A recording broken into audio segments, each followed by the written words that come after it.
The water. SHALAM, Israel. We're the Israelite School of Universal Practical Knowledge. We've been on these streets since 1969, trying to teach blacks, Hispanics, and Native Indians what's called that the Bible was only written for blacks, Hispanics, and Native Indians. Okay, like what you have to understand is that, understand it from this standpoint, this is our Constitution, just like the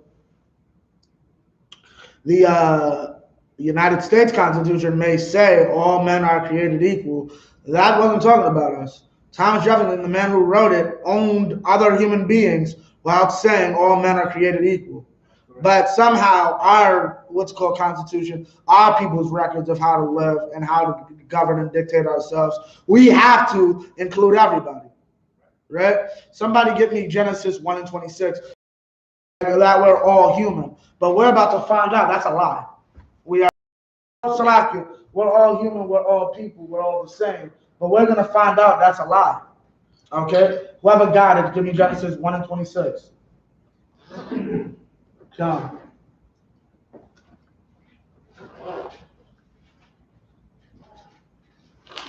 John. Okay?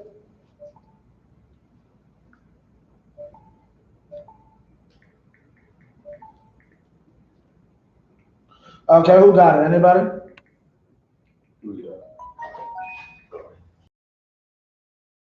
Sit down and read. Okay. The book of Genesis, chapter 1, verse 26. Right. And God said, let us make man in our image. And what? In our image. Now, what does that mean? Do you know, brother? Do you know what he means by image in this sense? Like, because everybody gets that one confused. It's okay if you don't know. Because I know this is your first day and all that. If you don't know something, just say, this ain't a place where you'll be what's called, if you don't know something. Just be like, Salaki, sir, I don't know. But try to give it a shot. What do you think he means by image? Now, okay, before you answer, let me explain something to you. Like, how do I say this? Like, this is, you have to clear out white ideals out of your mind. Like, understand this is a black book. So a lot of these words, even though it was written thousands of years ago, it was written by your ancestors who think and speak like you. So with that being said, what do you think he means by our image?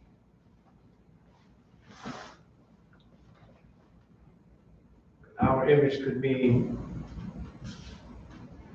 we look like him, or well, like him. Give me another. Or we have the same nature. We have the same nature. Give me more. I like that. That's interesting. Image.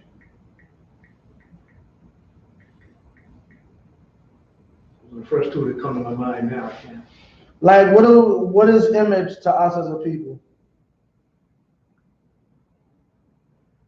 To us as a people now. Yeah, John. Our image is the way we think now is often confusing. What do you mean? Okay, now, what do you mean? The way our people think now. Yeah, John. But like, what does image mean to us? How you carry yourself, how you exactly, how you perceived by others. Right. A better word is your reputation. Let us create man in our reputation. Now, first thing you got to understand before we get to what's called, since we're here, us, Christ and the angels created the heavens and the earth. The Most High, as you know him, is a boss. Like, when's the last time you saw the CEO of Target stocking shelves? Exactly. Christ and the angels did all the creating. That's what it means when it says us or we during the first chapter of Genesis, because it's them as a whole. Christ is the one in charge, but everybody's like any business. So like, I got an idea, sir. We should do it like this, or what's it called? Well, if we want to like making the animals, like how should we separate the ones that'll be eaten and the ones that won't be eaten? Well, the ones that should be eaten from the ocean should have fins and scales, and anything after that isn't going to get eaten. That's a good idea. That's what we're going to do. That basically happened. So they came together and said, let us create men in our image. What's our image? We were given orders and tasks by the Most High, and we showed that we could carry those orders out. That's humans as a whole. Unlike, you can tell your dog roll over, you can tell him do this, you can tell him do that. You can't really tell your dog eat this, don't eat this. You can't tell your dog wear clothes. It's already hard enough. It might take you, like, how long will it take you to potty train a dog? Like a year? Or a few months? I've never had a dog, so I don't really know. Come on. What's it called? Yeah, it might take you extra time. It might take you extra time. Human, it's a little different, right? What's it called? That's what it means. Their reputation and their ability to follow and carry out orders. Come. Yes, sir. So I think you just said it, but I'm just gonna. Right, come. That's where the us comes in. Let us. Let us. The us is Christ and the angels. Come. Drop the Salaki, keep going.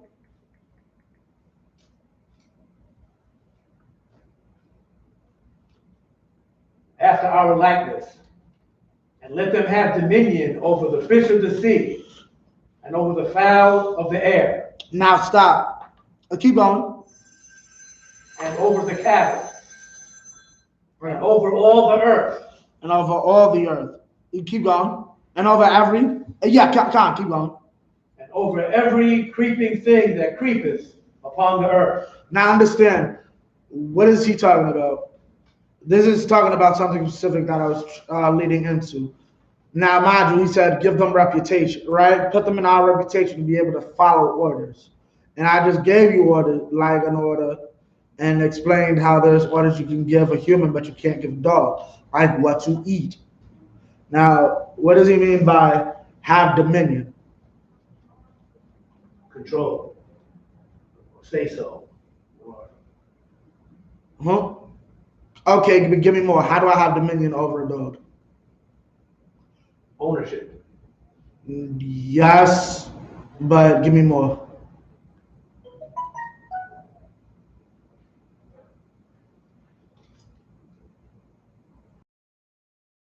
What's up?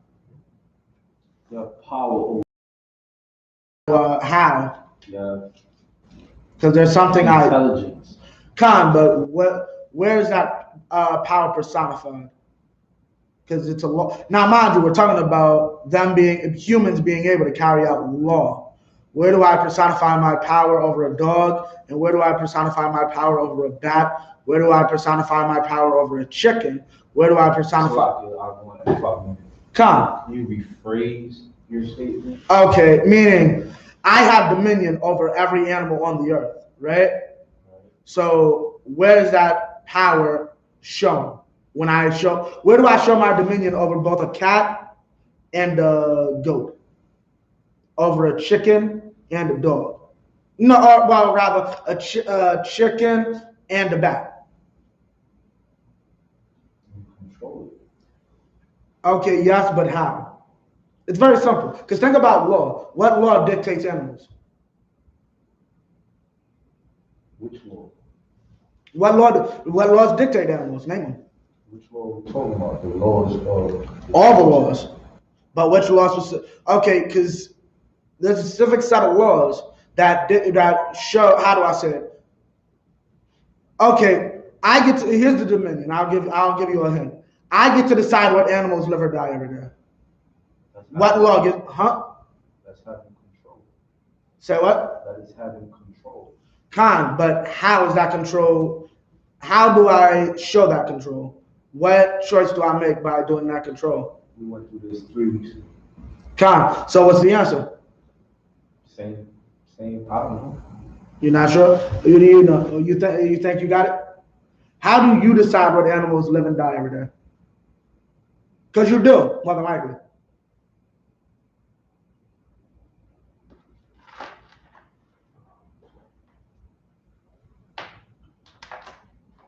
Give y'all one last hint. Last night I decided to kill a chicken and kill a lamb, but I will never ever in my life decide to kill a dog.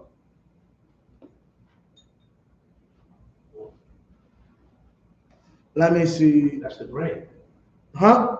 That's the brain. Yes, but it's a little more than that. Like I said, started this off. The angels are creating humans and saying, we want to create a being that can follow law. We give them instruction and they follow that instruction. And we're giving them power over all the animals. I'll give it to you. Food. Dietary law. You have power over the animal when you get to decide what animals live and die. That's what the scripture's talking about. How you have dominion over the fish.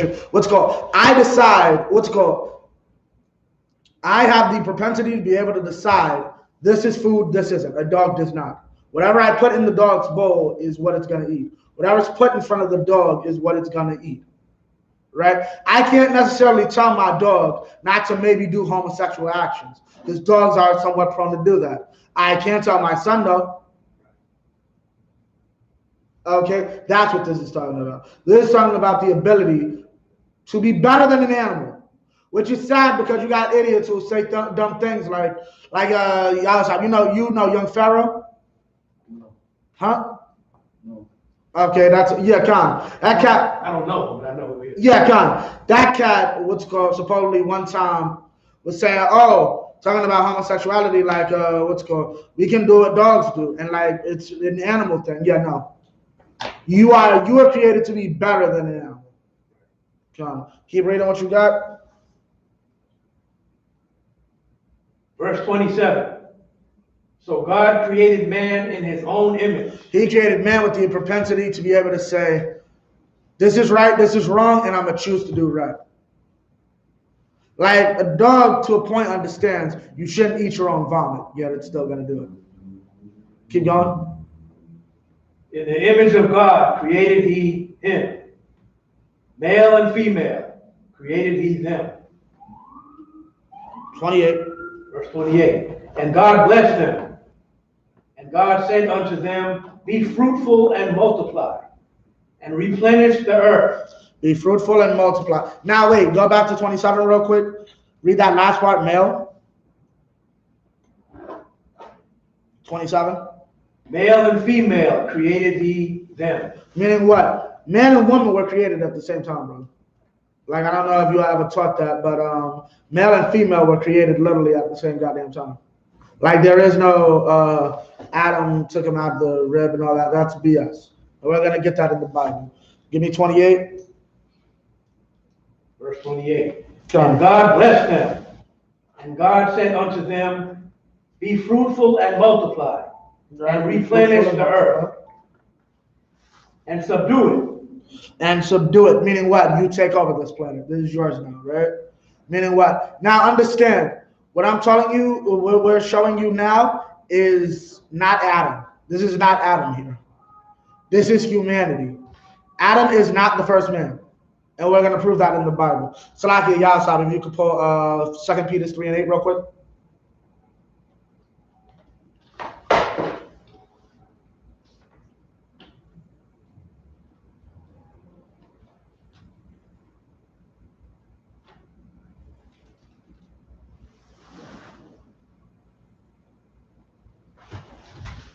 Right. 3:8, Khan, 2 Peter. Okay. 2 Peter chapter 3, verse 8. Khan. But beloved, be not ignorant of this one thing, that one day. Now, I know, Salakia, this is Peter letting you know something and interesting about God that they don't like to tell you in church. Everybody talks all that, the earth was made in 7 days or in 6 days or whatever crap. Here's what you don't understand now. Read, Bible Shah.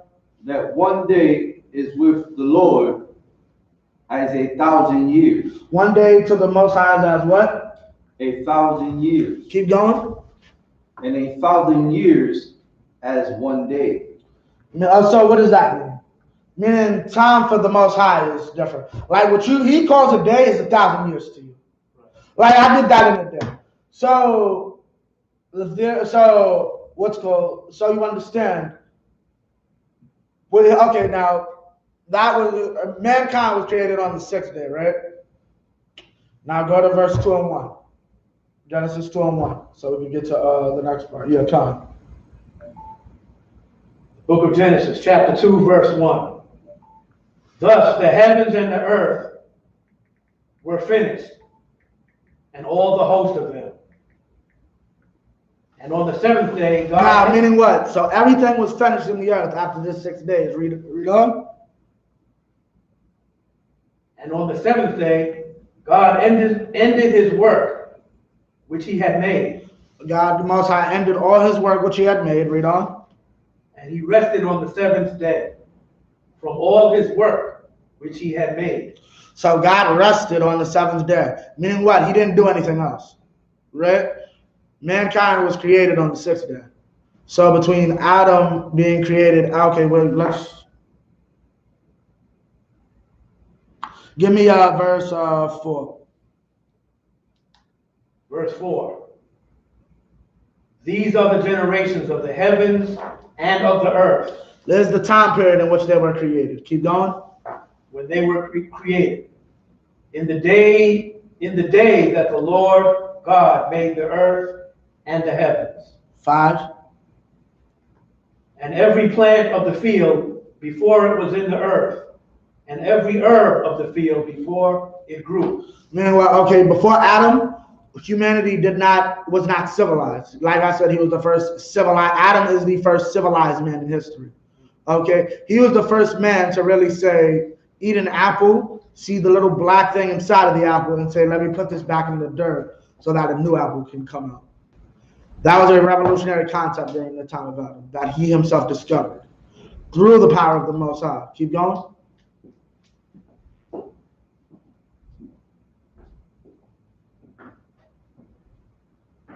For the Lord God had not caused it to rain upon the earth. Meaning what? If Adam didn't go and find and fetch water, right? The only water that was coming is geysers. Keep going. And there was not a man to till the ground. Keep going. But there went up a mist from the earth and watered the whole face of the ground. Basically, like I said, a geyser. Like the Most High would make sure the earth would have fruits and vegetables because he would allow the water to come up from the groundwater, which is actually fresher. Okay, now read verse 7. Verse 7. Now this is where people get confused, right? Keep going.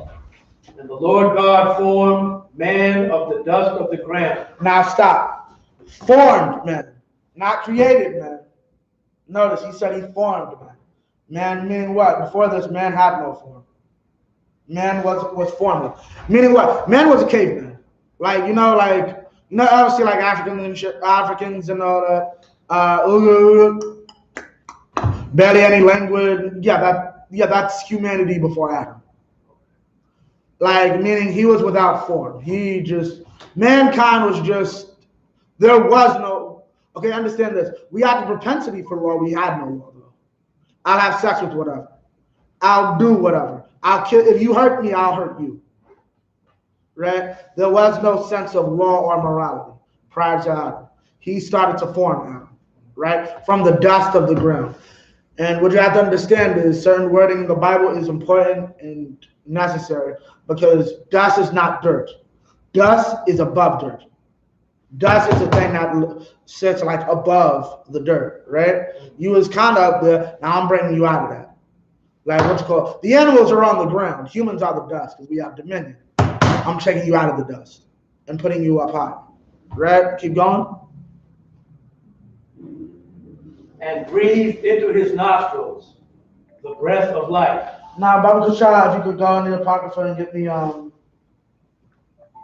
if somebody could go into the Apocrypha, Slacker, get me, what is that? Baruch 4:1. We can find out what the breath of life is.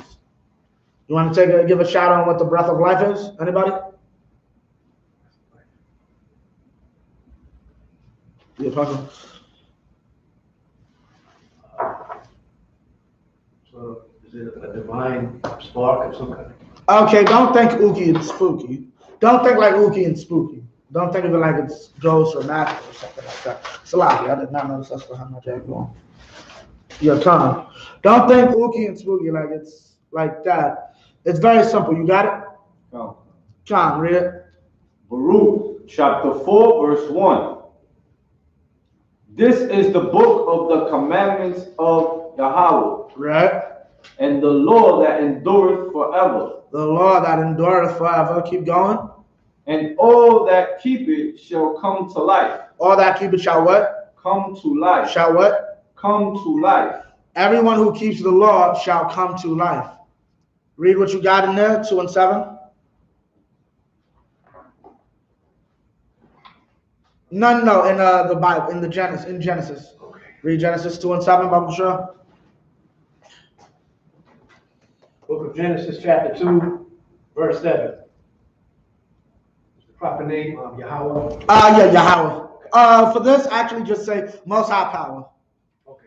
Come on. I'll explain that in a second too. Come on. But keep going. And the Most High Power formed man of the dust of the ground and breathed into his nostrils the breath of life. And man became a living soul. Man became a living soul, right? Now, what does that mean? What does he mean? He gave him the law. Before this, no one knew you're not supposed to eat a pig. No one knew, even if you do find a chicken or a lamb or some lawful animal, you're supposed to cook it. That's a law. You cannot eat raw meat. Adam was taught these laws. Adam was taught proper farming etiquette. Like you're not supposed to mix your seeds. Like certain seeds you're not supposed to mix together because they can destroy the ground or destroy the seed. Murder, theft. He learned all of these things. And because of it, he became a living soul. Meaning what? Everyone around him, eats raw meat. You're the first person to actually think to cook your meat and cook out whatever impurities. You're going to live longer than them. If you don't go around being a murderous, thieving bastard, maybe a lot of people won't want to kill you like they try to kill everybody else. So on and so forth. This is how Adam became a living soul. Scripture also says eventually, last man Adam, which is Christ, became a quickening spirit. Meaning what? Christ had the power to teach you how to be a living soul, teach you how to eat right, teach you how to have moral dignity, right, under the law. Keep reading, verse 8. And the Most High Power. Okay, so you understand, in the Hebrew, what you'll see when you read in the English, Lord, that is Yahweh. But obviously, you're not supposed to use, I'm not sure if you're aware, you're not supposed to use the Most High's name in vain. Technically, when you're quoting scripture, that's not in vain. But for edification purposes, we just say the English translation, which is the Most High.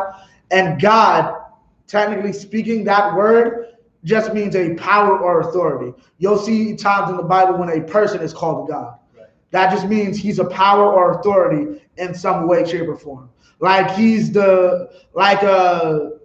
shall not revile the gods of your people.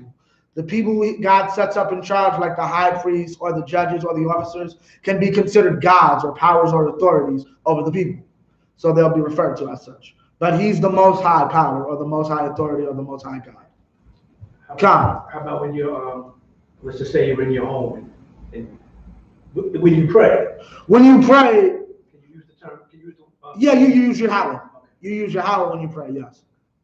God. So read verse 8, Bible Kushah. Verse 8. And the Most High Power planted a garden eastward in Eden. Right. And there he put the man whom he had formed. Right. Keep going. And out of the ground made the Most High Power to grow every tree that is right. Drop that. Give me 21 and 23. And Yahsab, if you could give me 2 Samuel 5:1. Bible Sure. Verse 21. And the Most High Power caused a deep sleep to fall upon Adam. Now stop. Actually, give me 22. Where was you at? 20. Give me 20. Now we're about to get another understanding. The real point in today's class is making you to understand God is racist. But I'm going back into the past to explain how humanity got here. You say God is what? Racist. Racist? Yes. Okay. But I'm going back into the past to explain how humanity got here so you can understand one simple thing. Racism is basically the idea of, okay, what is racism? So we're clear. Racism is believing, or the belief or ideal that one race is superior to another or better than another. God had every obstacle, has chosen to say, I pick one people over others. Right? Now, as we come. 2 Samuel 5:1, come. Now, what I'm doing this to show is the first pick he made is, I created all of humanity. Then I sat around and waited and rested for 1,000 years or so, meaning a day, right? And then I came back and chose one person out of all those humans I created. And then that was my favorite. That's the one that everyone basically considers the first man, right? He's always had a level of choice. And we're going to see that further in this verse. 20. Verse 20. And Adam gave names to all cattle, and to the fowl of the air, and to every beast of the field. Now stop. You know what he means by that? Give them a name? Because what you have to understand is that in Hebrew, words have multiple meanings. And sometimes knowing that will help you better understand things. Like there's some idiots who go around saying God has no name. God has many names. Because Christ said, or that Christ has many names. Because Christ said, I have a name that no man knows. So we don't know Jesus' name. Name in Hebrew also means title. I have a title no man knows. People called him the carpenter's son, but they didn't recognize he was the king of Israel. That's the title no man knows. That's why it's good to come to class and learn Hebrew. Okay? Now, in this sense, it's not literally saying, you're a lion and you're a dog. It's giving them a title. What is the title? I can take you away. I can take this quote-unquote wolf away from his family if he's weaker, not to get too much into dog breeding. I'll take the weak wolf, feed him, make him docile and dependent on me, and he'll protect all of my belongings. A dog. What's called? I can take the baby cheetah or the baby lion or whatever, right? The one that's really small and doesn't grow, right? And keep breeding him, and eventually I'll have ones that'll just be able to sit around the house, not do much, and he'll eat all the rats and mice. A cat. He titled the animals. I can cut off the bull's testicles and use him to pull I can use him to farm, like to pull the plow. That's what it means. Not like, you're a bull, you're a cow. No. Adam created the first farm. That's what this is talking about. Okay? Why is it important to know this? This is your father, not the Africans. Now understand what I mean.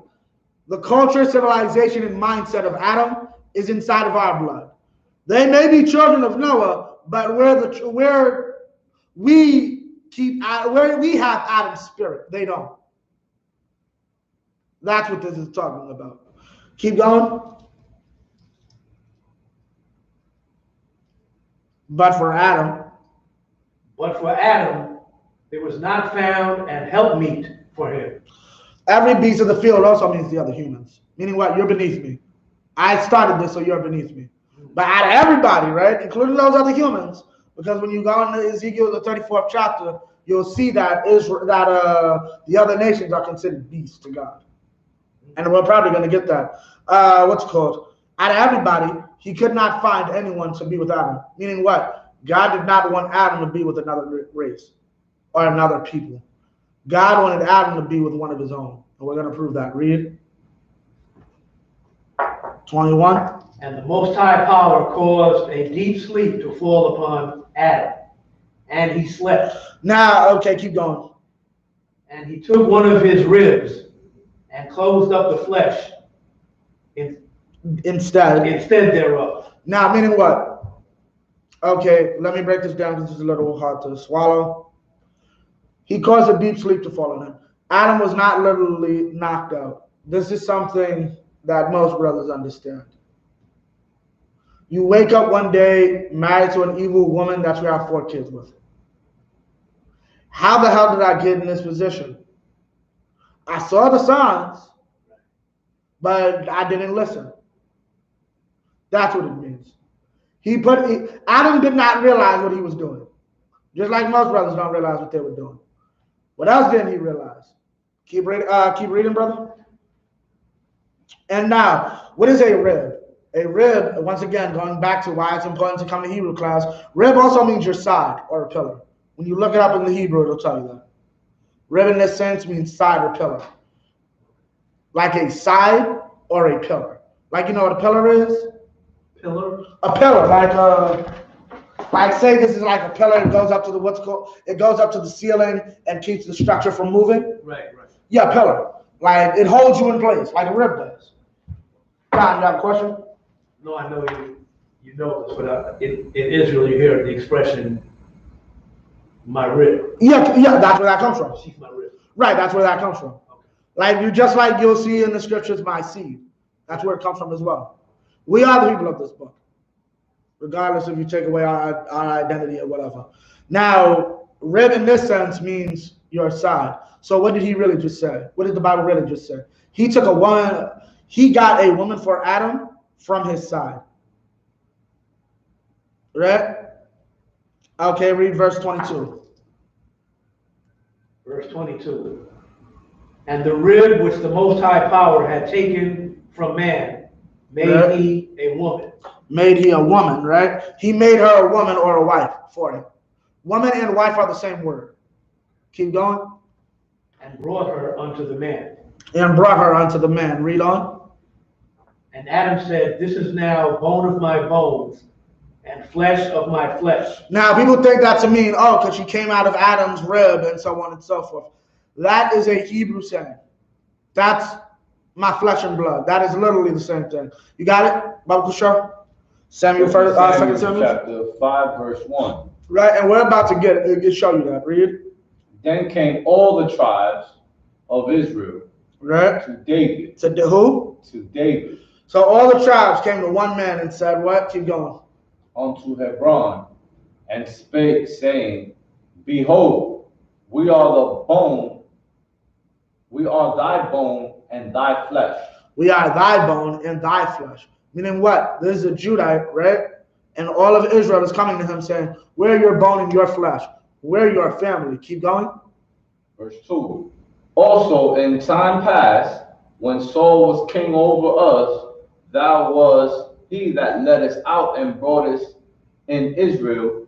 And the Lord said to thee, thou shalt feed my people Israel, and thou shalt be a captain over Israel.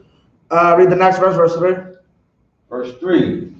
So all the elders of Israel came to the king to Hebron. Right. And King David made a league with them in Hebron before the Lord. And king. What? King. Now, why is that important? Why did I have Constitution, just like this nation's Constitution, if you are not bone of my bone and flesh of my flesh, you can't be my king. Meaning what? If you are not a naturally born citizen of our nation, you cannot be king over us. Meaning what? It is a sin if you voted for either Joe Biden or Donald Trump. It is a sin if you voted for Barack Obama too, because that's a goddamn African. That is not our people. That's correct. Okay? Okay, now why is that important? So you understand there is racism in the Bible. But here's what you gotta understand. Racism isn't evil. Racism is intellectually right. General Hyman said this. Said this once. If I say I only care about taking care of my family, am I now a familyist? But somehow me caring only specifically for my race makes me a racist. Tell that to the Chinese down in Chinatown. Let's see if they'll allow me to open a Golden Crust or a soul food spot in their main block. Let's see how much business the Chinese give me. Right? That's what that bone of the bone and flesh of the flesh is talking about. Adam and Eve were cousins. Okay? Humanity lived for a long span of time, right? Adam had parents who had parents, who also probably had parents, right? And one of those parents had a daughter, one of their parents had another set of kids, right? Who got married and had Eve. Then Adam met Eve and they got together. And now he's saying this is now bone of my bone and flesh of my flesh. Read on. Verse 4. No, it's like the brother, Joel. Tuado, y'all. This is now 23? Yeah, come. Verse 23. This is now bone of my bones and flesh of my flesh. She shall be called woman because she was taken out of man. Meaning what? Meaning what? She wasn't taken out of man literally. She was taken out of my family. She was taken out of man, out of this family. She's just like me. Keep going. Now, what is this really saying? What is this? This is the beginning of the law of interracial marriage. This is why we have a law against interracial marriage. Okay? Meaning what? This is Adam looking and seeing, okay, read the next verse, and I'll explain everything. Verse 24. Right. Therefore shall a man leave his father and his mother, and shall cleave unto his wife. Right. And they shall be one flesh. Now, is that the end of the verse? Yeah, Khan. Now, what is he talking about? This is talking about the first marriage. The first marriage is happening now. Now, as I said, there's other humans on the earth. Nobody thought anything of marriage. It was just, I'm having sex and I'm going to go about my business. Like a dog. Nobody had no culture. Adam was the first man to basically take a wife. And then also, before this, everybody, for the most part, went against their family. Meaning what? They didn't go and get one of their own. They specifically chose somebody else's house to make a wife. Come. Would you say, was it savagery, sort of? How so? In the sense, no laws, no idea of marriage, or you could say savagery. There was still procreation going on. Yeah, of course. And maybe just the way it sounds, somebody, well, what is this thing? A baby? I don't want this. Let's just dump it somewhere. Well, obviously, by a certain time, they'd understand what a baby was. Right. But it's like there was no. The idea of morality wasn't there yet. Okay. So drop that. Give me 6 and 1. Chapter 6. Oh, actually, matter of fact, we're gonna prove this. We're gonna prove there are other people other than Adam. Right? Give me 4 and 1, Bible show. Yeah, Khan. We're gonna prove that other people other than Adam. Yeah, Khan. Genesis 4:1. You got it? Read. Book of Genesis, chapter 4, verse 1. And Adam knew Eve, his wife. And Adam, okay, right? Keep going. And she conceived and bare Cain. Right. And said, I have gotten a man from the Lord, from the Most High Power. Right? Meaning what? I have gotten a man from the Most High Power. Meaning what? From the Most High. Well, when you see just Lord, you can just say Most High. But meaning what? Mainly this tells you what?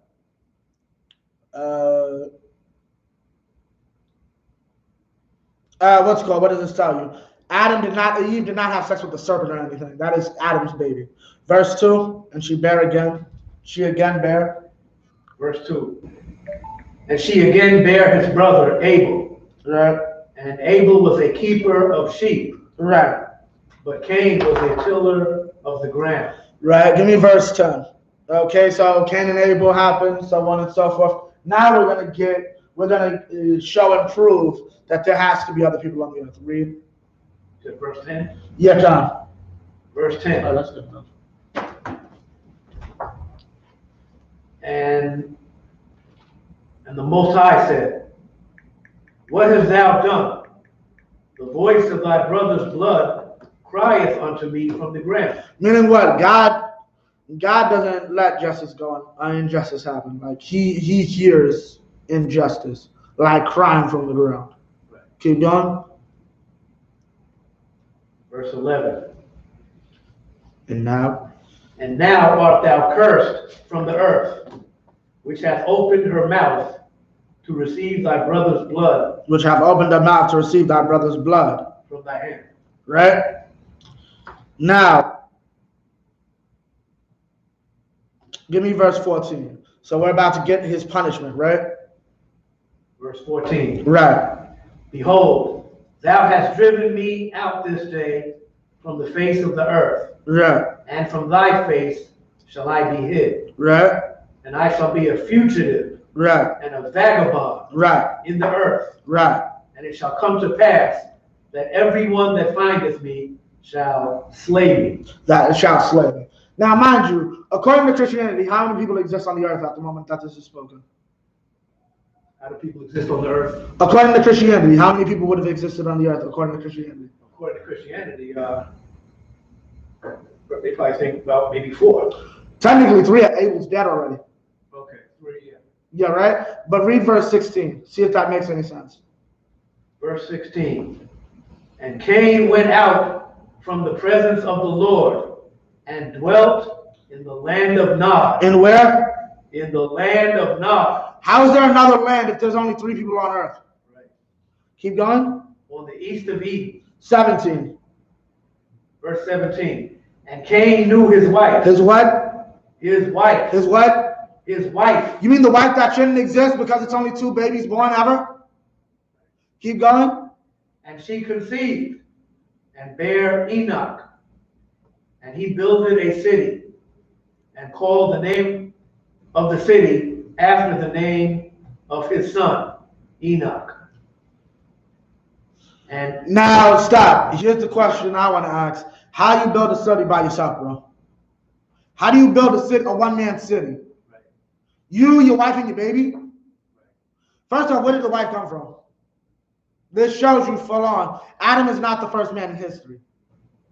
Right? This is our constitution, and this is our people's constitution to understand how our nation was truly created and how it was built from the ground up. Understand, truly speaking, we are the first nation ever to exist. Adam was brought up by the Most High, had life breathed into his nostrils, and was able to say, I need a law system, and that me and my family are going to follow, and it's going to put us on top of everyone on this earth. That is a nation. We are the first, the oldest and youngest nation at the same time in existence. We are the oldest pre-flood. We are the youngest post-flood. Okay? Now give me 6 and 1. And now we're going to show you, as we brought out earlier, about interracial marriage. God hates interracial marriage. You know how much God hates interracial marriage, brother? He'll flood the entire earth for it. And we're about to get it. The flood was over interracial marriage. What do Christians teach about the flood? Why did the flood happen? It's regular wickedness. I'm trying to remember what Christians think about that. That too, right? There's another big one. Read 6 and 1 if you got it. Book of Genesis, chapter 6, verse number 1. Right? And it came to pass when men began to multiply on the face of the earth, and daughters were born unto them, that the sons of God saw the daughters of men, that they were fair, and they took them wives of all which they chose. And the Most High said, my spirit shall not always strive with man, for that he also is flesh, yet his days shall be 120 years. Now, meaning what? So what is it talking about? Now, explain that. Try to explain that, brother. Y'all stop. If you give me Luke 3 and 38.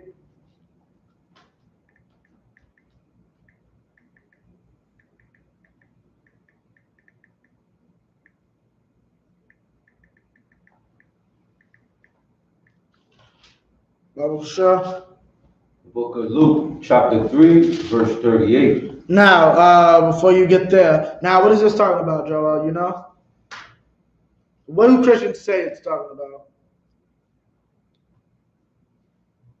Oh, if I remember correctly, Christians say that the Most High looked at what he had created. Okay, but start from the top. The daughters were men began to multiply on the face of the earth, and daughters were born unto them. Verse 2, that the sons of God saw the daughters of men, right? What is that talking about, you know? Again, if I remember, Christians seem to avoid that. No, they have a specific answer for that. Oh, okay. They believe it. You don't know? I don't know what they say. Salakia. Let me just keep like this. Yeah, for that. Christians have a simple answer for that. What's it called? You never heard of fallen angels having sex with women and they having babies? That's what Christians believe. What are you going to say? That's what Christians believe. Okay. That fallen angels, right, came down and had sex with women, right, with regular human women. That's not what happened. Salakia, what do you think it means by the sons of God? Do you know? And this lets you know God is a racist. Right? Because there's daughters of men and then there's sons of God. There's men and people that daughters he doesn't consider his own. And come. I'm looking at does fair in this verse mean beautiful? Oh, that's what fair means? Yeah, beautiful. Beautiful, good looking. Fair is an old way to say beautiful. Okay, so it's not saying, very light, like Edomite. Nah. Okay, so like that's also a lie. Like the idea that fair means beautiful, but when white people came into power, they mixed it with light or white. So now you automatically think fair means white. But fair just means beautiful, regardless of skin tone. Come. But you're kind of on it. You're kind of on it. So that they were fair, right? The sons of God. Keep read what you got. Luke 3:38. Book of Luke, chapter 3, verse 38. Which was the son of Enos. Right. Which was the son of Seth. Right. Which was the son of Adam. Right. Which was the son of God. Stop. Now, what does that let you know? This is the genealogy of Christ, right, in Luke. But where does this genealogy stop? Who's the main father in this genealogy, the first father in this genealogy? Say that again. Who's the first father in this genealogy? Yahweh. Right. So what would that mean? So what does that first love make Adam? The son of God. The son of God. And any child after Adam would also then be? The son of God. So now, that's what it's talking about in verse 2. The sons of God saw the daughters of men. Meaning the other people, right? Adam's children saw their daughters and said, I'd rather have sex with them than with my own sister. Not your literal sister. Understand that we as a black people, well, I'll explain it just too, but if you might need more, you might need counsel if I have to explain this to you. We do not mean sleep with your literal sister. First off, don't even sleep with your literal cousin. Like, it's not unlawful, but it's just a little weird. But what's it called? Meaning what? They didn't want to go, they wanted to go outside of their race, just like our people today. Right? They wanted to go against what our father taught them. The Most High does not play with interracial marriage. And he says it right here. My spirit shall not always strive with man. Meaning what? Strive means to fight. I'm not going to fight you on this. Like, I'm God. You're an ant. You're a child. You're a human. Like, I'm not going to fight you. I can kill you. Keep going. Read verse 3. Verse 3. And the Most High said. Verse 4. Giants. Salakia, let me get it. Read what you got. Verse 4? Verse 4. Chapter 6, verse 4, Book of Genesis. There were giants in the earth in those days. There were giants in the earth. Now, what is a giant? You know, brother? A giant can mean a very large person or someone of great renown. A person of great renown. A person of great renown. Yeah, I like that. I like that you didn't say a freaking cat in the sky and all that. A giant basically comes from Gabar, which means a warrior. There were warriors in the earth. Basically, that's what that's talking about. They became great. There were great warriors in the earth in that age. Men who had great names. Keep going. But here's what happened. Keep going. And also after that, when the sons of God came in unto the daughters of men. So these men were great, right? But after, when they started to see these daughters of men, just like your NBA players, great. But after they see them daughters of men, and that you gotta understand, that's an insult. Like, you're the daughters of, I'm the son of God. You're the daughters of man. Read on. and they bare children to them.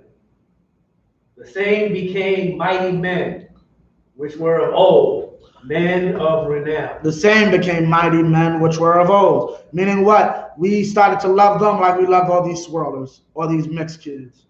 Like, you know how people are so enamored with quote unquote mixed kids or whatever? Yeah, that's what you start to see here. Keep going. And the Most High saw that the wickedness of man was great in the earth, and that every imagination of the thoughts of his heart was only evil continually. Okay, drop that, give me verse 7. Verse 7. And the Most High said, I will destroy man whom I have created from the face of the earth. Right? Both man and beast. Now, why is he doing this? Simply because you want to have sex with a white woman. God does not play with interracial marriage. Ask Tiger and OJ. God don't play with interracial marriage. He will kill you. Keep going. And the creeping thing. And the fowls. And the fowls of the air. For it repenteth me that I have made them. Verse 8. But Noah found grace in the eyes of Grace in the eyes of the Most High, right? And we're going to find grace in God's eyes. Read. Verse 9. These are the generations of Noah. These are the what? These are the generations of Noah. Right. Noah was a just man and perfect in his generations. And Noah walked. Noah was a just man and perfect in his generations. Now that's important to understand why Noah was saved. Generation. This is the definition for generation in the Bible dictionary, right? What you have to understand is, like I said also in Hebrew, you got to know this language in order to be able to read the Bible. There's two different words for generation in Hebrew, and they have two different meanings. In the OT, the translation of two Hebrew words, Taladath, from a root yalad, to beget, used always in the plural, refers to lines of descent from an ancestor. Right? Meaning what? One of these generations is talking about his bloodline. Right?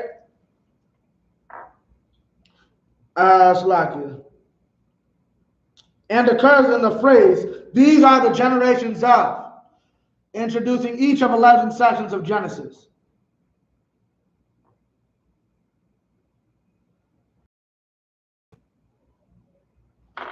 Slaggy.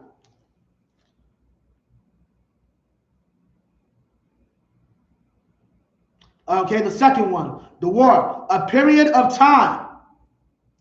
All the men living in a given period. A class of men characterized by a certain quality. Meaning what? One generation is talking about the time period, and it's talking about your lineage. So read that verse from it again, from the top. Beginning at verse 8? Yeah, come. Verse 8.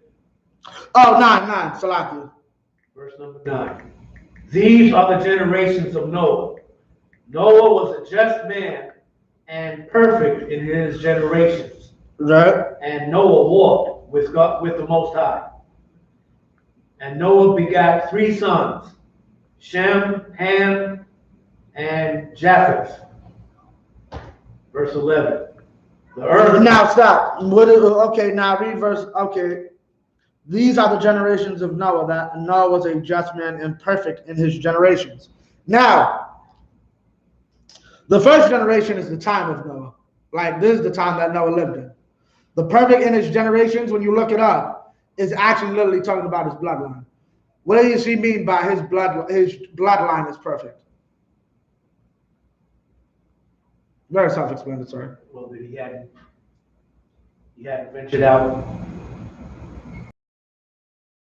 Not do it. Who else didn't do it? His generations previous. His ancestors.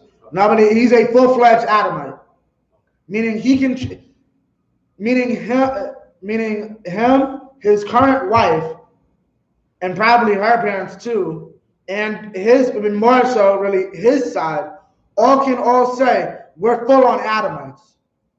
Adam married Eve, which was his cousin. Then Enoch married his cousin. Then Seth married his cousin, and so on and so forth, and so on and so forth, all the way to Noah. Noah's parents, Noah's father married one of Adam's daughters to create Noah.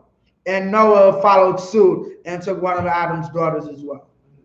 That's what this is talking about. That's why he was saved from the flood. He was saved because he did not swerve. He was saved because he stuck true to our people's constitution. Now, again, crunch time, and we're about to show you, it is more of the laws that show you that racism is built into the fabric of our society. Right? Give me Genesis 10:1. And we're going to show you that God is racist. Right? Book of Genesis, chapter 10, verse 1. Now these are the generations of the sons of Noah. Right? Shem, Ham, and Japheth. Right. And unto them were sons born after the flood. And unto them were sons born after the flood, right? Slack, you'll drop down to verse 5.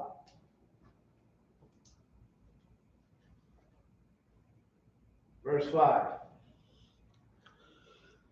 By these were the isles of the Gentiles. The what? The Gentiles. You know what a Gentile is? A Gentile is just another word for the nations. Right? The other nations were what? Keep going. Divided. What?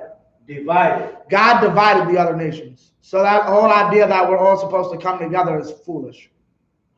God did not want all the nations on earth to be together. Keep going. In their lands.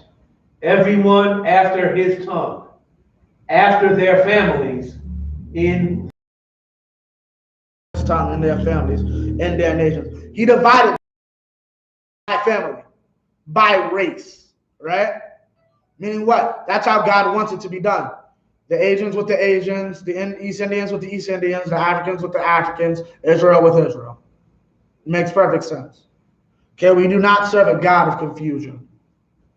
Why wouldn't you want to have all your things organized? The black woman was created for the black man. The white woman was created for the white man. Makes perfect sense. Right. Give me 11. Chapter 11, verse 4. Chapter 11, verse 4. Now we're going to break down the Tower of Babel real quick when everybody did try to come together. And here's the problem with everybody coming together. There's nothing wrong with coming together. I remember General Hyman told me this. There's nothing wrong with coming together. There is something wrong with coming together to fight God. And that's what they wanted to do. The Tower of Babel is basically NASA. It's basically, they try to say they wanted to build a ladder to heaven. They wanted to fight God. And you're going to get it. Verse 4. Verse 4. And they said, go to, let us build us a city and a tower, whose top may reach unto heaven. Keep going. And let us make us a name, lest we be scattered abroad upon the face of the whole earth. Why do you think they want a name in heaven? Because they want to take it over. Keep going. And the Most High came down to see the city and the tower, which the children of men builded. Right, so the Most High sees them doing this, right? And the Most High said, behold, the people is one, and they have all one language. So they had them all, everybody was together at one time with one language, right? Keep going. And this they began to do. And they're trying the dumbest thing I've ever heard of. We're going to build a ladder to heaven, basically. You know how stupid that is? Let me explain something that you and I will understand easy, but may not be to what's called for their feeble brains back then. You know how much of a waste of resources, trillions of dollars of resources you would have wasted trying to build a ladder to heaven. I'm not even that good on architecture. Maybe, let's say, you got to Empire State levels of height. But after that, you're going to freeze to death. Or you're just going to suffocate. The Most High did you a favor and did the next part. Read. And now nothing will be restrained from them, which they have imagined to do. Now, meaning what? What is he saying? If y'all are stupid enough to think you can build a ladder to heaven, you're stupid enough to think you can cut off your rod and call yourself a woman. That's what he's basically stupid. If you're this stupid, you'll do any stupid thing that pops into your goddamn head. Keep going. Verse 7. Let us go down, and there confound their language. There confound their language. Keep going. That they may not understand one another's speech. Keep going. So the Lord scattered them abroad from thence upon the face of all the earth, and they left off to build the city. Meaning what? He changed their languages. God did not want all of us to come together. Why? Because he sees what happens when you come together. You create America, the home of every foul bird. A place like what's called, they really having discussions about pedophilia, if pedophilia is all right. But we have to beg them to create a council just to think about giving us reparations. Right? It's not a council to give us reparations. It's a council to see if we should give us reparations. Keep going. Verse 9. Therefore is the name of it called Babel. What? Babel. This is Babylon, right? This is the home of ancient Babylon, right? And what we just talked about, America, the daughter of Babylon, right? This NASA is the new Tower of Babel. They are trying to fight God with all that Space Force crap. What's called? That's what you need to understand. This is what's called. When the nations can't come together, because when they do it for evil reasons. Okay? Read on. Because the Most High did there confound the language of all the earth, and from thence did the Most High scatter them abroad upon the face of all the earth. But everybody talks about God wants us all to come together. That's a lie. That's a bold-faced lie. Right? Now, the next scripture we're going to start to get a few of these laws. But before we get that, give me Deuteronomy 7 and 6. And we're going to start to prove that God only loves one nation of people. Because we went all throughout time, and we showed you, humanity was created by multiple humans, right? With having multiple humans. But then God chose a human out of all of those, right? To make a man, to make a civilized man, to put his laws in, so he could run the earth, right? And now we're starting to see through time, those people, that family grew, right? That family went off. And the Most High had to show, I'm about this family and this family only. There is no mixing. So anybody who's not down with that, you can get dealt with, right? Okay? And then he showed, once he had everything he wanted, I don't want you all together though. So I'm going to still split you off and now divide you when I want you. Okay? And as time went on, these people thought they could come together to try to fight him. So he divided them even by language. Right? Now, fast forward, he does go back and choose a man out of these men who survived the flood. Thousands of years later, humanity has repopulated itself, right? He takes that man, right, and says, I'm going to create you a nation. And I'm going to make that nation above everybody, right? Now, that man goes on to have 8 kids. He only chooses one of the 8 kids to make the nation. He dubs the other 7, right? Even though one of the 7 is also going to become a nation, the Israelites, right? The Arabs, right? I'm doing this to explain, this is how racist God is. This is how choosy he is. This is how elective and selective he is. All right? Takes that brother, right? And then that man has 2 children. And then before the children are even born, like in the other situation, I'm not taking the older, I'm only taking the younger. Right? And now he creates the younger as a nation. A small budding nation, right? And this is what he has to tell. Matter of fact, start at verse 3. This is what he has to tell that nation. When they're coming, it's Deuteronomy 7, verse 3.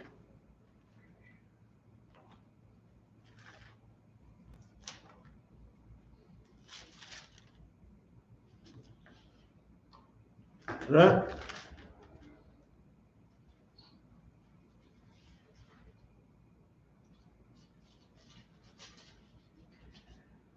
The book of Deuteronomy, chapter 7, verse 3. Right? Neither shalt thou make marriages with them. Okay, meaning what? Now, Salaki, give me verse 2, actually. Verse 2. Okay, verse 2. Oh, book of Deuteronomy, chapter 7, verse 2. Right. And when the Most High thy power shall deliver them before thee. When the Most High, meaning what? All the nations. We had to kick out nations in order to get our land. Here's that what you're saying. I don't understand. How is God all love and loves everybody when he literally told one race of people to kill another race of people simply for their land? Because I don't like the way they do things. Okay, another thing you got to understand is the Israelites were not the only slaves in the world during that time period. You think the Israelites were the first slaves in history? They weren't. Yet the Most High got up off of his behind to get us out of slavery, not everybody else. People don't think about these things. Keep reading. Thou shalt smite them. Thou shalt smite them. Meaning, you keep going. And utterly destroy them. And utterly destroy them. Keep going. Thou shalt make no covenant with them. Meaning what? If these people come to you trying to make peace, you're not allowed to make peace with them. Kill them. It's not even think about it. No, kill them. We must have comply. Wave white flag, comply. They wave the white flag, just keep shooting. That's what God is really saying here. But this is an all-loving God. Keep going. Nor show mercy unto them. You can't show them any mercy. Okay? They get the worst treatment. Keep going. Verse 3. Neither shalt thou make marriages with them. Neither shall you make marriages with them. Meaning what? Keep going. Well, keep going. That's self-explanatory. Thy daughter thou shalt not give unto his son. Thy daughter thou shalt not give unto his son. Keep going. Nor his daughter shalt thou take unto thy son. Nor his daughter shalt thou take unto thy son. Okay. Keep going. Verse 4. For they will turn away thy son from following me, that they may serve other gods. Meaning what? And those other gods aren't necessarily literally a god. Serving other gods may literally be like Kanye West getting liposuction.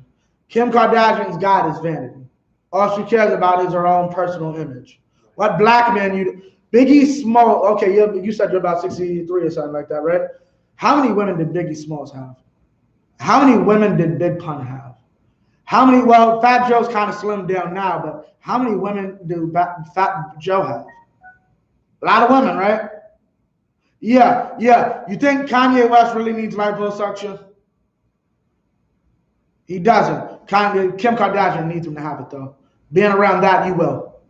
Having what's called being around that woman, you might start to love vanity too much. And you might actually think someone's going to give a damn about whether Kanye West looks fat. Okay, keep going. Verse 5. Verse 5. But thus shall ye deal with them. But thus shall ye deal with them. Ye shall destroy their altars, and break down their images, and cut down their groves. And cut down their groves, read on. And burn their graven images with fire. Now, first off, here's the first thing. Let me explain what he's basically talking about. The altar, the images, the groves, and the graven images are all symbols of worship. Meaning what? We have no religion. Under our Constitution, there is no freedom of religion. There's other laws that'll tell you that, but yeah, there is no freedom. You will believe what I tell you to believe, or you'll get your head cut off. And I don't respect another nation's religion. I come in and I take over your nation, I'm burning your entire religion. Like when we take over, when the Most High returns, you think the other nations will be allowed to have their religion? They won't. The Bible even says that. They shall know that there is a God and he has a people. Okay? Like the other nations will know who to serve. Like we'll know that that you can't serve Allah, you can't serve Buddha, you can't serve atheism. Right? We're going to burn your images with fire. Like we go into the Vatican, we're going to burn every image of white Jesus. That's in the Bible. That is what God wants. But this is an all-loving God. Like I had the Pope one time say, Maybe your God exists just because you simply believe it. Sorry to message that. Keep going. Verse 6, and this is the important one. Verse 6. For thou art an holy people. Thou art an holy people. Brother, what does holy mean? Perfect. No. It has nothing to do with perfection. Godly? No.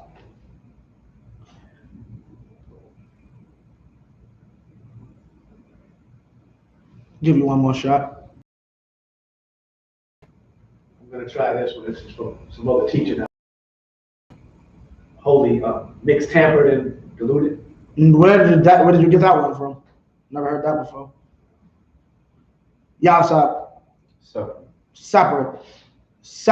Oh, separate. Set apart. Yeah, that's all. Separate. Holy is not, like I said, this book is not ooky or spooky. It's not magical. A lot of it's face value. Holy just means you're separate. I see you different than everybody else. That's what it means. Keep going. The Holy Bible. This is the Holy Bible. This isn't any book. Bible just means book, like Biblio.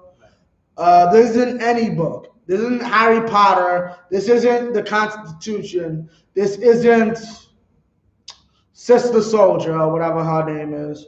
This is the laws, records, and history of our nation. Keep going. It's separate. It's set apart.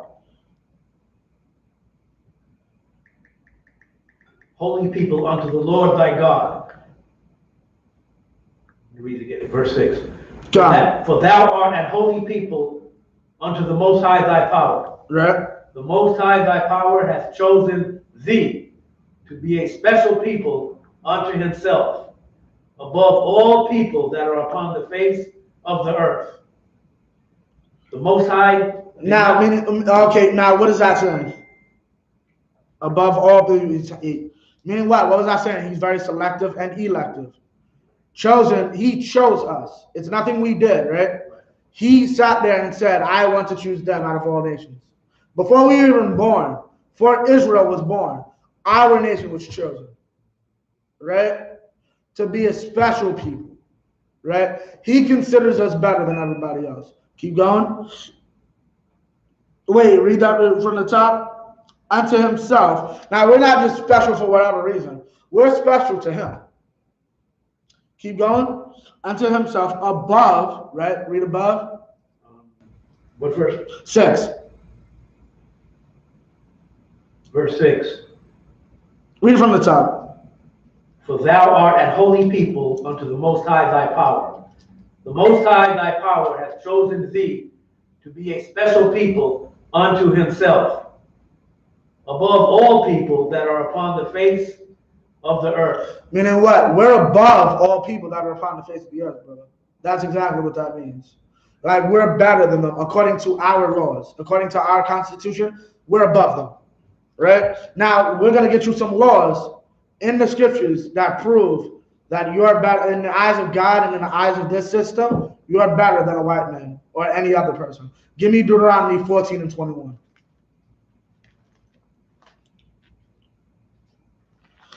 Because as you know, there's not just animals you can't eat.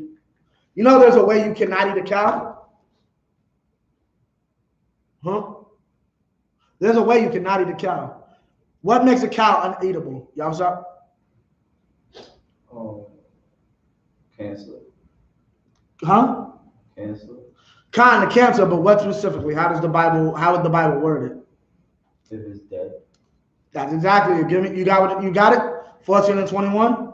Book of Deuteronomy, chapter 14, verse 21. Ye shall not eat of anything that dieth of itself. So what does that mean? I'm a farmer, right? I wake up in the morning, my chicken is dead. I wanted the fattest chicken, the one I literally was fattening up to feed to myself. It's dead now. I am not allowed to eat that though. It is unlawful for me to eat that, right? Now, what else does that mean? Now, wait, Slaviya, what else does that mean? Can I give it to you? No. Why? We're in the same nation, and that's a law for our nation. Okay, yes, but I want a precept. YAHANNA, you know the precept you'd use for that? Because it doesn't say it here. It just goes into the stranger. Well, it kind of does, but why can't I feed you something that dies of itself? Why can't I feed it to you? Because it's unclean. But the Lord specifically says here, ye shall not eat of anything that dieth of itself. Doesn't say I can't sell it to my brother. But what's letting me know that I can't sell it to my brother?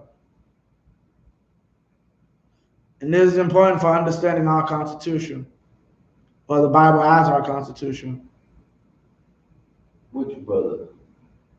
Any brother. Because this law does say a stranger. So a brother can be a stranger in certain instances. So can that brother eat it? Eat the dead animal? Captain Small said no. He can't. Okay, I'm not saying it's wrong. A brother can eat it. But what is the law you'd want to pull to, if in case somebody tried to say, well, what's it called? It doesn't say, it just says I can't eat it. I can't eat that dead animal. Doesn't say I can't give it to my brother or to another Israelite. It's very simple. Huh? That's breaking the law. But what law? Because it doesn't say I can't sell it to him. Huh? Two laws. Which law? You break them all, but the two laws that come to mind is thou shalt not lie and steal. Well, first, if I tell you the truth and you choose to eat it, I didn't lie to you. Okay. I want to put myself or a brother or a stranger or a heathen in that predicament. Well, technically a heathen you could put in that predicament. Captain Small said no, and you told me the same thing months ago. Okay, what's it called? That you can't feed a heathen. What's it called? I can't even sell them pork. I can't even give them a shape up. No, that's pork though. No. Well, what's it called? Cap told. I'll get it from him. What's it called? But read the verse. Read the rest of the verse. The law the law that says you can't sell it to your brother. You love your brother as yourself. So if you can't eat it, he can't eat it. But as far as this, read on. Verse 21. Thou shalt give it unto the stranger. Unto who? Thou shalt give it unto who? Thou shalt give it unto the stranger that is in thy gates. Keep going. That he may eat it. That he may eat it. Because here's the thing, at the end of the day, the animal itself could be just dead. It could be something that won't affect you. That could be some good chicken that you're about to throw away. However, you don't know that. Are you a vet? No. Yeah. So let's be safe and just give that to a stranger. Keep going. Or thou mayest sell it unto an alien. Or thou mayest sell it unto an alien. Okay, basically, meaning what? I can sell it to somebody in China. Which is what they do to us. You think they give us their best meat, honestly? Right? Okay, now drop that. Give me Deuteronomy 23, and we're going to go into verse 19. 19 and 20. We about to end off soon. So, God. 19 and 20? 19. No, 23 and 19. Salakia. Book of Deuteronomy, verse 23. Right. And thou shalt eat before the Most High thy power, in the place which he shall choose. Wait, 23, Deuteronomy? Wait, hold on. Deuteronomy 23, verse 19. Chapter 23, verse 19. Oh. Yeah, come.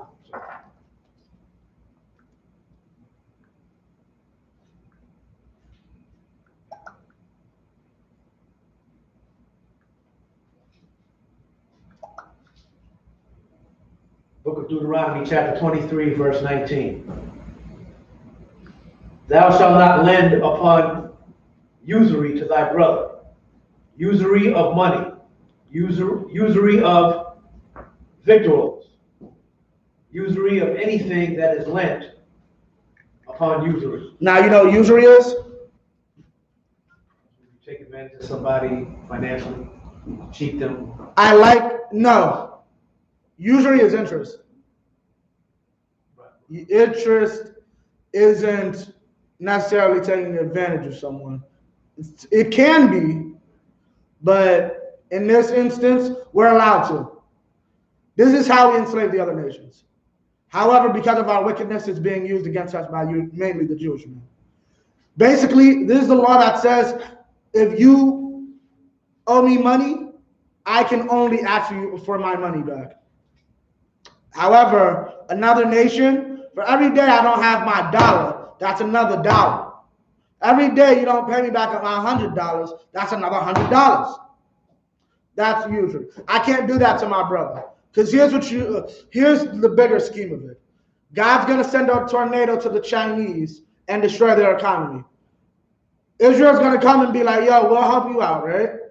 But for every year I don't have my money back, that's 10 years worth of slavery. Y'all won't be able to pay me back for the next 50 years. You will be my slave for the next 500 then. If I did the math on that right, I'm not. Yeah, I did the math on that right, yeah. You'll be my slave for the next 500 years though. That's usury. You cannot do that to your brother. That's how you put and keep someone inside of slavery. That's why if you have a house, expect you won't pay off that house. Your grandkids or maybe your kids will pay off the house. That's usury. Okay, now drop that. Give me in the Apocrypha, 2 Ezra 6 and 54.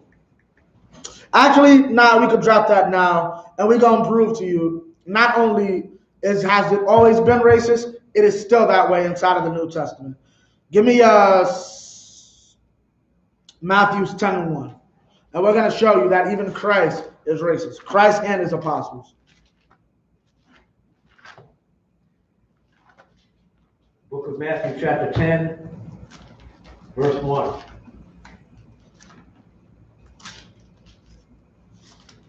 And when he had called unto him his 12 disciples, he gave them power against unclean spirits, to cast them out, and to heal all manner of sickness and all manner of disease. He gave them ability to heal all manner of sickness and all manner of disease, right? And basically to heal people, right? Give me verse 5, and we'll see what he told them to do with this ability.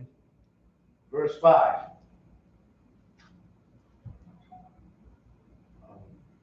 Yahushua, yes. Yeah, Yahushua.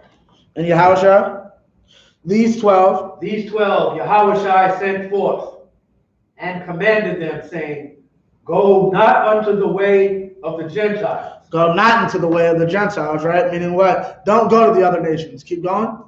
And into any city of the Samaritans enter ye not. Don't go to the Samaritans, which are what? Basically like Jewish people. Africans that are going around saying they're Northern Kingdom. Long story short. Keep going.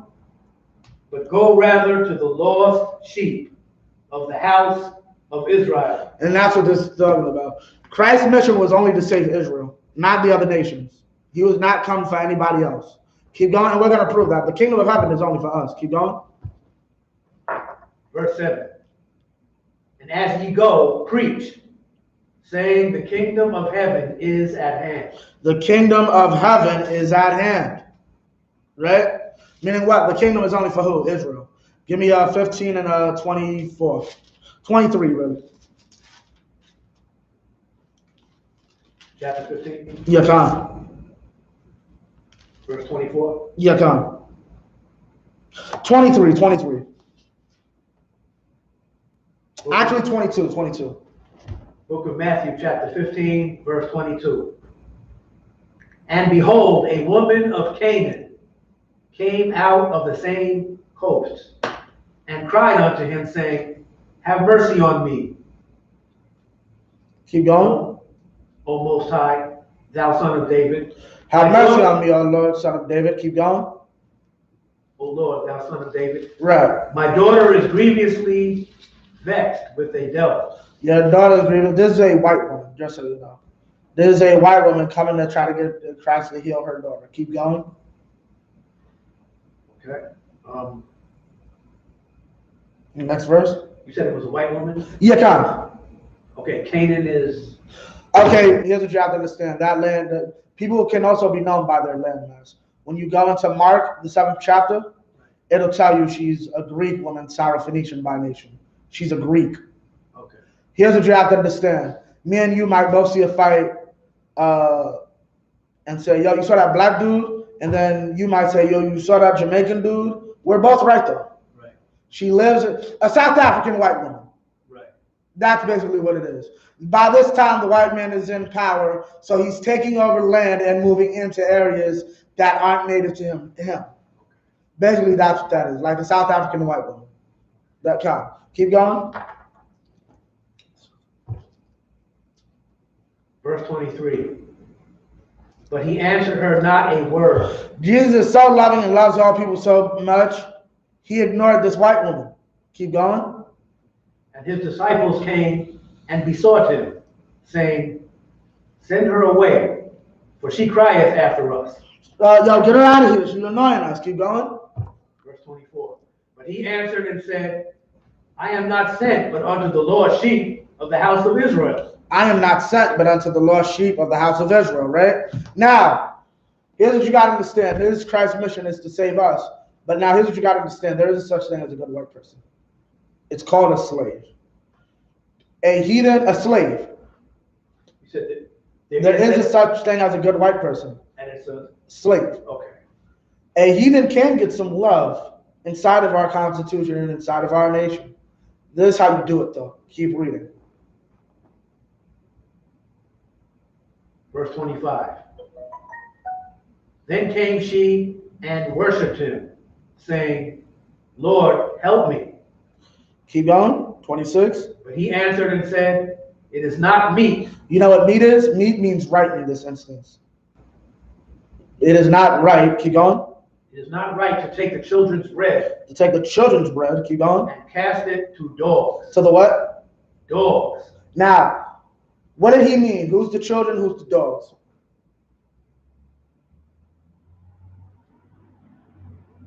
Children is Israel. The children are Israel, right? And he's calling her, he's referring to her as a dog. As a dog. Now, what is a female dog? Word starts with a B. Yeah, Christ called the white woman a bitch. Right. Salaki for my language. Okay? Now, what's it called? He called this white woman Nat, right? You're a dog. Not only did he call her a dog, he called her a dog and said, my people are better than yours, to a white woman. Right. Now understand the pride that they as a race have, right? And they're in power. Christ technically is the slave. Israel is being oppressed by the Romans during this time. And you got a white woman coming to Christ saying, heal me, heal my daughter, fix my problem. And he's like, no, you're a dog to me. You know, I'm the one in slavery. I see you as a dog. And that's powerful, right? To be in that position and still be able to hold your integrity and say no, right? 27. Now let's see what the woman has to say to Christ. Verse 27. And she said, truth, Lord. What does that mean? Very self-explanatory.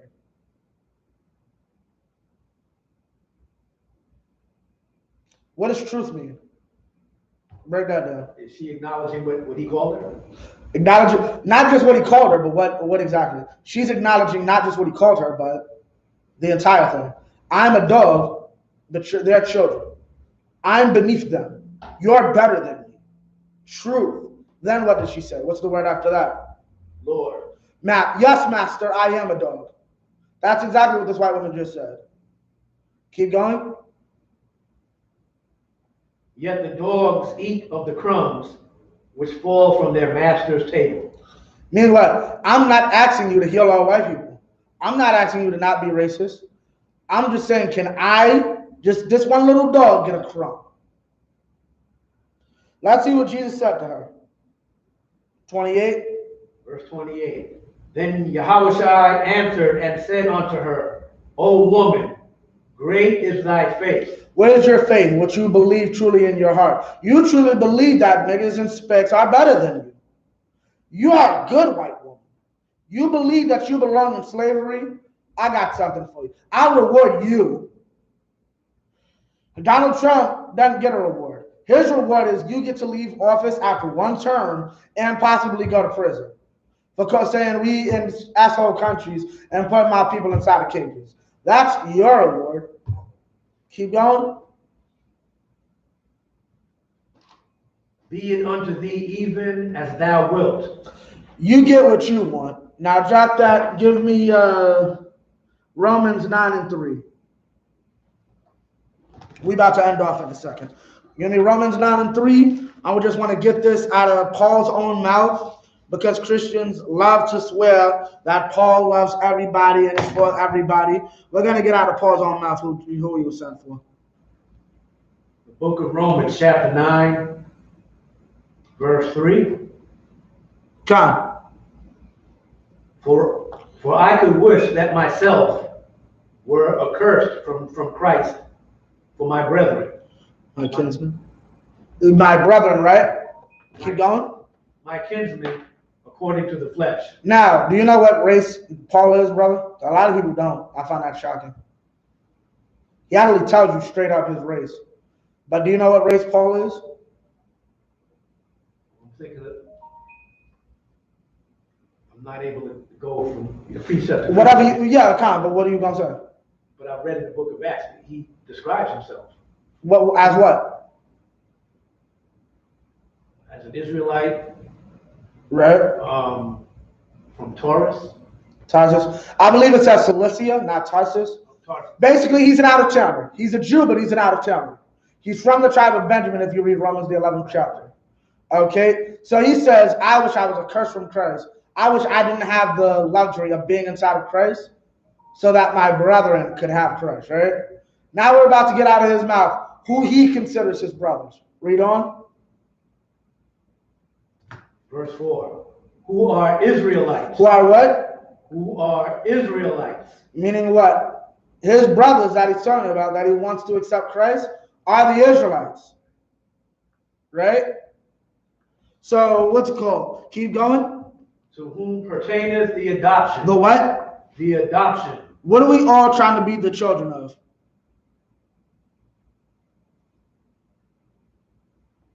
Israel, the Most High. The children of the Most High, right? So what is that saying? What does pertain mean? Like it only deals with you. Right. Only people that can be considered the children of the Most High or adopted by the Most High are the Israelites. Keep going.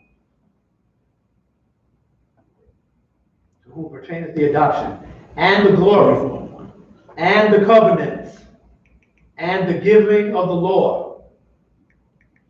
And the covenants, and the giving of the law. Meaning, wait, Salam, the glory, meaning all the glory that comes with serving the Most High belongs to Israel. The covenants. Do you know there's another word for covenant? Agreement. Yes, that's another word. But a covenant is like an agreement, but it also puts in, it's also basically your covenant, it can be your will. But what is it also? It can also be your last will and testament. So what does that mean? The covenants were pertaining to Israel. Covenants plural. There's only two though. Old and new. What does that mean? The old covenant and the new covenant, which are agreements, right? Only pertain to Israel. That's I'm not just blowing smoke out my behind saying this is our constitution. It's literally an agreement that we made with God. We used to go into battle with it. What do you think the 10 commandments are? I think that's just some pretty words written on a goddamn piece of stone. That's a contract. Okay, keep reading. And the giving of the law. Meaning what? We're the only people God ever said, don't be a homosexual and don't be a murderer. Everybody else, y'all can do what y'all want. Y'all ain't my kids. You ever heard that before? I know you have. You ever heard that? You ain't my kids. I don't care what you do. Oh, yeah. Yeah, that's the Most High. He doesn't care what the other nations do. Right? Keep going. And the last one, the service of God. Only an Israelite can serve God. Only an Israelite is allowed at Passover. Only an Israelite is allowed in the temple. And the promises. The promises is what? The promises is what? I will make you a great nation. Not every nation a great nation. And now we're going to get to the last part and show you who he hates real quick. Now, give me verse 13. And Yahusop, if you could give me Obadiah, we're going to get out of here real quick. Huh? Yeah, Khan, I know. That's what Khan, read. Book of 13. Romans, chapter 9, verse 13. As it is written, Jacob have I loved, but Esau have I hated. Jacob have I loved, but Esau have I hated. Give me verse 15. 1 and 15, Obadiah. Yeah, Khan. Jacob have I loved, but Esau have I hated. Meaning what? There's a nation God loves, but there's also a nation that God hates. God is a racist. So meaning what? There's a nation he holds in high esteem. There's a nation he holds in low esteem. 1 and 5. Yeah, Obadiah. Yeah, you can start at verse 15. We're gonna get out of here. Yeah, come. The book of Obadiah, chapter. It's like it. Chapter. There's only one chapter. Yeah, come. Yeah, come. 15. For the day of the Most High is near upon all the heathens. The day of the Most High is near upon all the heathen. What does that mean? He's going to punish them for the crimes they've done to our people. Keep going. As though. Yeah, come. We're about to end off the kind. As thou hast done. Yeah, do your thing. Do your thing. It shall be done unto thee. Thy reward shall be turned upon thine own hand. Meaning what? Whatever you did to us will be done to you again. All right, keep going. Verse 16. For as ye have drunk upon my holy mountain, right, so shall all the heathen drink continually. Yea, they shall drink, and they shall swallow down, and they shall be as though they had not been. Meaning what? God is going to destroy the other nations for the evil they did to us. Now, mind you, we're not the only people that are going through evil on this earth. You got them Libyans getting beat up by the Arabs. You got whatever evil the so-called white man's doing to the Arabs in the Middle East, right? You got the evils that these Koreans and North Koreans or whatever the hell may have you are doing to their own people, along with the Chinese and the East Indians. But yet and still, we're the only ones who's going to get divine justice from the Most High God for the evils that were done to blacks, Hispanics, and Native Indians, right? Keep going. Verse 17. Right. But upon Mount Zion shall be deliverance. Right? We're the only ones who will be delivered. The other nations will have to pay for the evils they did to us. Meaning what? A Chinese boy who works in a sweatshop will go from working in a Chinese sweatshop to working in an Israelite sweatshop. Meaning they're going to make sneakers and boots and iPhones for me, not for a Chinese company or a white company. Keep going. And there shall be holiness. And there shall be holiness. Our people are going to keep our holy laws. Keep going. And the house of Jacob shall possess their possessions. What are our possessions? The other nations. We're going to possess these other nations, like the Bible says in Psalms. I shall give you the heathen for an inheritance. Keep going. Verse 18. And the house of Jacob shall be a fire. And the house of Jacob shall be a fire. Keep going. And the house of Joseph a flame. Keep going. And the house of Esau for stubble. And the house of Esau for stubble. Meaning what? Stubble is like what you do, the little cricks that's left after you harvest. Right? You might see a little piece of the ear, a piece of ear from the corn, and so on and so forth. All of that is getting burned. All of that is getting washed away and burned. Right? Keep going. And that's the end of the verse, right? Come on, keep going. And they shall kindle in them and devour them, and there shall not be any remaining of the house of Esau. Meaning what? Esau, God hates the Edomites so much, right, that he's going to exterminate the race. There's a time coming where you will no longer see Edomites or our oppressors, the so-called white man in the earth on the planet. Jesus Christ we are going to exterminate them through a thousand years worth of slavery. That's the white man's future here in America. Okay, with that, I pass the class over to priest and officer. Y'all shut y'all. You can cut it. Yeah, no sign. You can sit for a second. Okay.